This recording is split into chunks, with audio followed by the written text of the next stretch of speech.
So in this video, I'm gonna go through a list of what those things are that when you put a property under contract, in that purchase agreement, you need to have this list.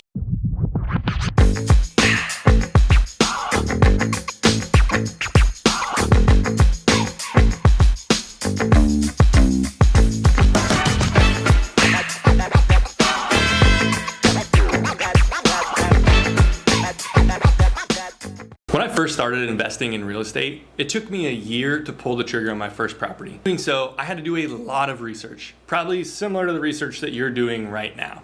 And I totally respect that. You absolutely need to do that research. It's kind of why I created this YouTube channel. One of those things in the research was, how do I make sure that if I buy a rental property, I'm not gonna completely mess this up, ruin my credit, piss my spouse off, just make myself look like a loser in front of all my friends? How do I make sure that doesn't happen? One of the ways that I was able to do it is I put together a list of things that when I'm buying a property, when I put it under contract, that I'm gonna ask the seller to provide. Many things are required by the lender. Many things are not required by the lender. And those ones that are not required by the lender are really the ones that you need to pay attention to. So in this video, I'm gonna go through a list of what those things are that when you put a property under contract, you need to have this list. And before we dig into that addendum, I just want to say, my name is Darson Grantham. I'm a real estate agent and investor here in Des Moines, Iowa. And if you are considering or thinking about buying real estate, whether it's in Des Moines or another city, please reach out to me, schedule time on my calendar below. I'd love to help you vet the property, vet the reason that you're investing there. I want to make sure investors fully understand the place that they're purchasing, the reason that they're purchasing it. Why can't you invest in your backyard? Why does it have to be in another city? I want you to really think through that. I have some pretty good questions that I'm able to help consult with folks. So if that's you, please just subscribe to this video, schedule the link below. There's kind of three different sections. The stuff that the buyer needs during due diligence, during kind of the inspection period. And then there is the time that the buyer has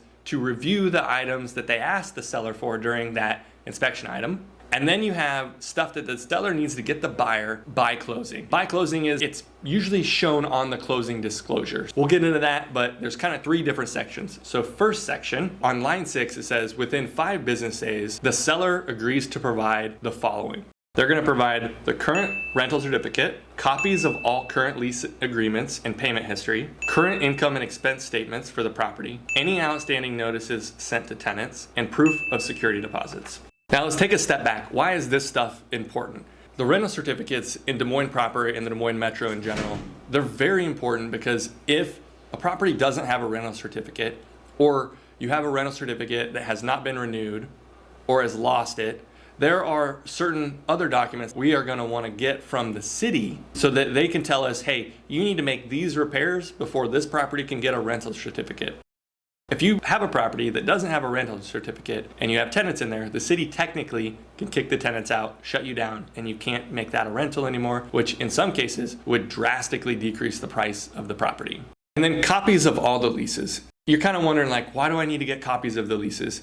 Well, technically, when you purchase a property, a lease that is connected to that property is part of the purchase agreement.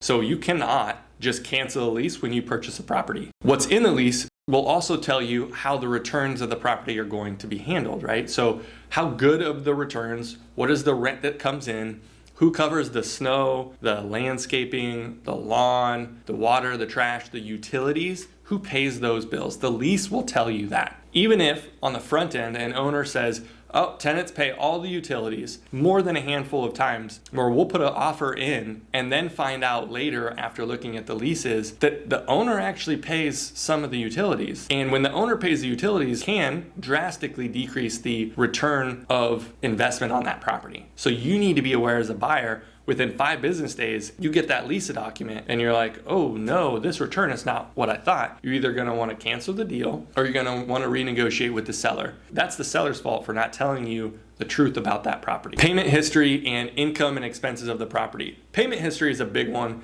because you wanna make sure that the tenants are in there, they have a lease, and they're also paying what's on the lease. The last thing you want is a tenant that say, I have a lease for $1,000. As a seller, and I provide it to the buyer, the lease of $1,000, if the buyer just assumes, yeah, the tenant's paying no big issue, and the tenant hasn't paid for 6 months, that's an issue. You know you're going to immediately go into an eviction. You just want to make sure that when you're buying a property, you are aware of those things. An eviction could be $2,000. It could be a phone call to the tenant that says, hey, get out of there. Sometimes they leave, usually not. Or it could be drawn on for a couple months and thousands of dollars of court fees and just a headache for you as an investor. So you need to know those things. Are the tenants paying? Are they current? What's that history?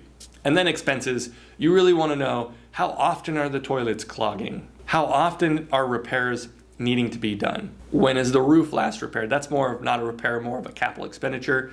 You'd want to know those things too. We'd ask for receipts of those. Kind of back to the tenants, outstanding notices sent to the tenants. So, hey tenants, you need to have your dog poop picked up. You need to have that notice to the tenants so that when they don't, ask the tenants to either pick them up or pay a $50 fine. You can build those into your leases. And then, of course, just proof of security deposits. A landlord or an owner that accepts security deposits, it is not actually the landlord or the owner's money. It is the tenant's money. That security deposit is not yours. It is the tenant's money still, just deposited to you. When they move out, they are rewarded that money if the property is in good condition. Knowing that the seller has those security deposits available to provide at closing is important. They should be on the lease agreement, so that's something you'll also have to just make sure that you know on the lease agreements what the security deposits are. So let's recap. When a property goes under contract and there is an agreed upon purchase agreement, in this addendum, within 5 business days, the seller has to provide those documents if the seller agreed to this purchase addendum. Sometimes you'll have sellers cross out things. Sometimes you'll have buyers add different things and the seller crosses those out because they don't want to add. Then from the last time the document is provided, or at the last document that is provided, the buyer then has 5 days, business days, to review the documents that the seller provided. The buyer has the ability to disagree, ask more questions in order to satisfy due diligence. And that is on the buyer to research that. If I'm helping you as a buyer's agent, I'm going to help walk you through that stuff. I'm going to help look at those documents. I'm not going to be the end-all answer to tell you, hey, you need to ask for this, you need to do this. I'm going to guide you through that. The next section is the buyer agrees to take possession with the tenants and the leases in place, and the seller agrees not to make any lease changes during the escrow period or the time that the property is pending and under contract. This is important because you don't want, as a buyer, the seller to put a bad tenant into the property or extend the lease of a tenant on that property that you're purchasing for a period that you don't agree with. Here's an example. I once had a client who purchased a property, and the day before the seller listed the property, they leased the property to the current tenant. It was a duplex, so one side was vacant, one side was occupied, for $500 a month. Realistically, that's an $800 a month unit. So the seller essentially locked in for that tenant $500 a month a lease for the next 12 months. That was a huge benefit that the seller did for the tenant. And then it was up to me and the buyer to decide, is that a property at that price worth purchasing, knowing you only are bringing in $500 a month of rent? It's up to you.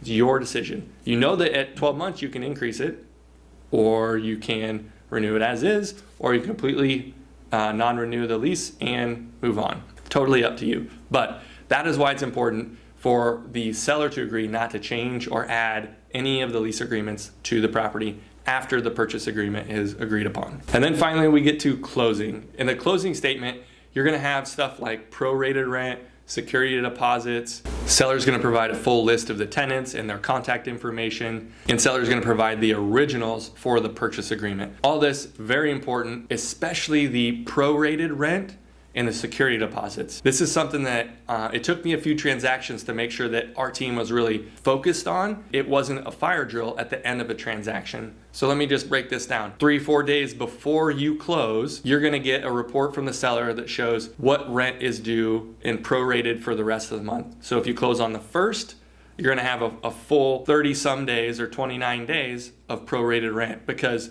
if you close on the 1st, it was a seller's responsibility to collect rents for the 1st. If you close on the 15th, it's a seller's responsibility to collect rents on the 1st. If you close on the 30th of the month, it's a seller's responsibility to collect rents on the 1st. How they do that, it doesn't matter if they actually collected them. The tenants haven't paid yet. it is up to the seller to provide or collect rents for the first. When you're closing mid-month and the seller has rent due but not collected, that should be irrelevant for a buyer.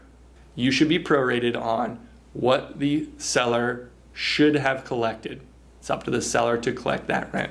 When you're purchasing rental properties, taking all of the risk or knowing what your risk is one of the most important things that's going to get you over the hurdle to make an offer and purchase a property. Whether it's your first property or your fifth property, you need to know what risk is in the deal.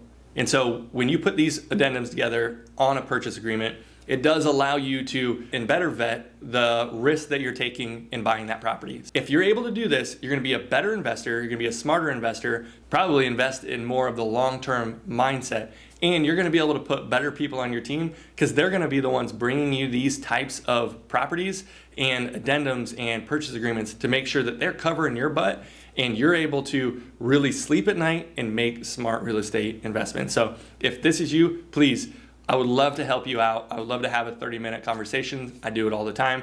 Calendar link below. My name is Darson Grantham. I am an agent investor in Des Moines, Iowa. So if you're looking for deals anywhere in the $150,000 up to $300,000 range that are going to bring in rent anywhere from $1,200 up to probably $2,500, $2,800 a month, please let me know. I'd be happy to help. Just be your kind of Sherpa and guide in purchasing a rental property, whether it's here in Des Moines or in another city. Again, we'll see you next time. If this was good, please subscribe. I'd really appreciate it. Thanks. I'll see you later.